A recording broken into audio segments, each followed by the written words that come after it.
Hello દોસ્તો, તો આજે આપણે બનાવીશું એકદમ માર્કેટ જેવા સમોસાની રેસીપી। તો સમોસા બનાવવા માટે પહેલાં આપણે તેનો મસાલા બનાવવા માટે મેં અહીંયા 4 થી 5 મોટા નંગ બાફેલા બટાકા લીધા છે। તો હવે આપણે બટાકાને આ રીતે હાથ વડે મેશ કરી દઈશું અને આને સરસ આ રીતે ભાગી દઈશું।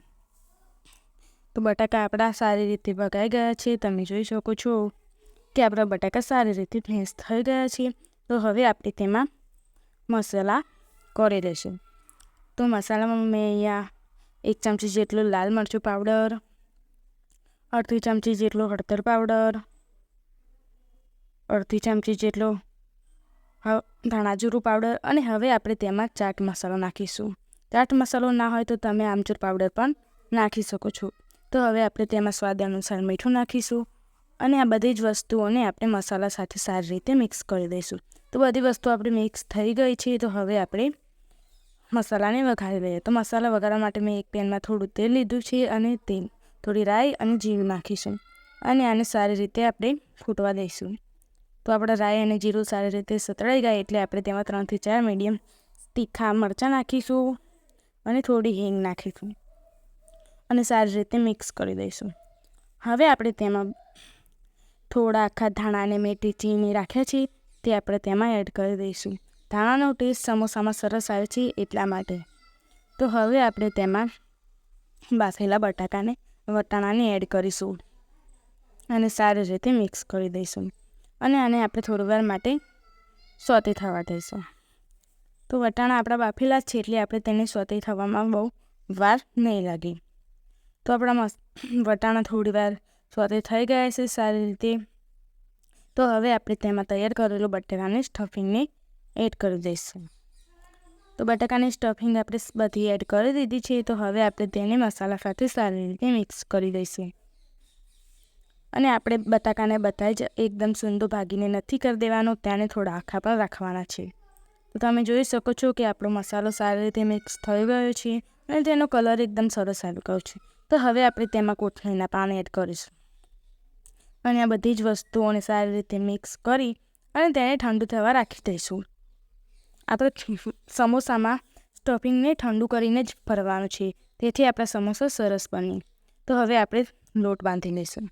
તો સમોસાનો લોટ બાંધવા માટે મેં અહીંયા 1 વાટકી જેટલો મેદાનો લોટ લીધો છે અને હવે આપણે તેમાં 1 ચમચી જેટલો અજમાને હાથેથી આ રીતે ક્રશ કરીને તેમાં એડ કરીશું અને હવે આપણે તેમાં સ્વાદ અનુસાર મીઠું નાખીશું અને મોઈનમાં મેં અહીંયા ઘીને ગરમ કરીને રાખ્યું છે તે આપણે મોઈનમાં એડ કરી દઈશું અને આ બધા જ તેલમાં સારી રીતે મિક્સ કરી દઈશું। લોટને આ રીતે મસળતા જઈ અને આપણે ઘીને લોટમાં સારી રીતે મિક્સ કરી લેવાના છે અને હવે આપણે થોડું પાણી ઉમેરતા જઈ અને ત્યાં સરસ મીડિયમ થીક લોટ બાંધી લેવાનો છે। આપણે મેદાનો લોટ એકદમ ઢીલો કે ના જ્યાદા કઠણ, આપણે મીડિયમ જ લોટ આનો બાંધવાનો છે। તો આપણે આ રીતે થોડું પાણીને ઉમેરતા જઈ અને લોટને બાંધી લઈશું। તો તમે જોઈ શકો છો કે આપણો સરસ મીડિયમ ના કઠણ કે ના ઢીલો આપણો લોટ સરસ બંધાઈ ગયો છે। તો હવે આપણે તેમાં થોડું તેલ ઉમેરી અને આ લોટને સારી રીતે મસળી લઈશું। આ રીતે આપણે તેલમાં થોડો લોટને મસળવાથી આપણા સમોસા એકદમ ખસ્તા બને છે અને એકદમ ક્રિસ્પી પણ બને છે। તો આ રીતે આપણે સરસ લોટને આ રીતે મસળી લઈશું। તો આપણો લોટ બંધાઈ ગયો છે।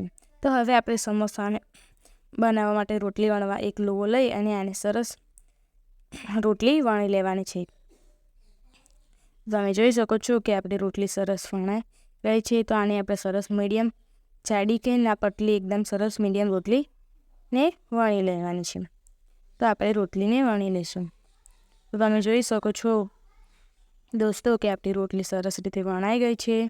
તમે જોઈ શકો છો। તો હવે આપણે આને વચ્ચેથી એક ચીરો કરી અને તેના 2 ભાગ કરી લઈશું।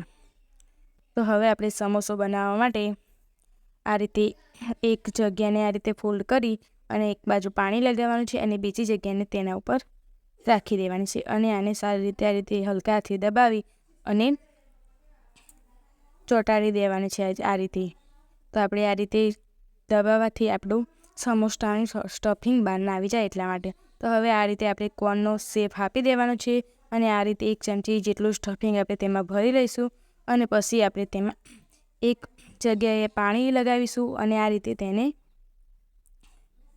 ફોલ્ડ કરી દઈશું સમોસાને, અને આ રીતે સારી રીતે દબાઈને એકદમ બહાર નીકળી ના જાય સ્ટફિંગ આપણું, એ રીતે આપણે ફોલ્ડ કરી દેવાનું છે. તો દોસ્તો આપણો સમોસો સરસ તૈયાર છે. તો આ રીતે આપણે બધા જ સમોસાને બનાવી લઈશું. તો મેં અહીંયા બધા જ સમોસાને બનાવી લીધા છે. એ રીતે તમે જોઈ શકો છો આપણા સમોસા એકદમ સરસ બની ગયા છે. તો હવે આપણે તેને તળી લઈએ.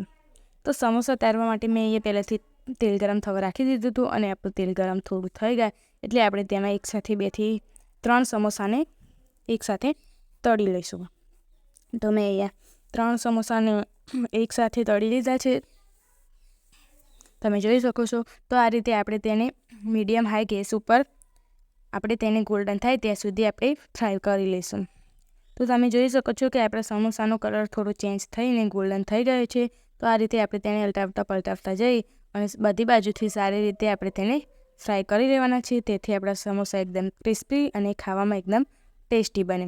તો આ રીતે આપણા સમોસા તળાઈ ગયા છે. તો આને આપણે એક પ્લેટમાં કાઢી લઈશું. તો દોસ્તો તૈયાર છે આપણા સમોસા.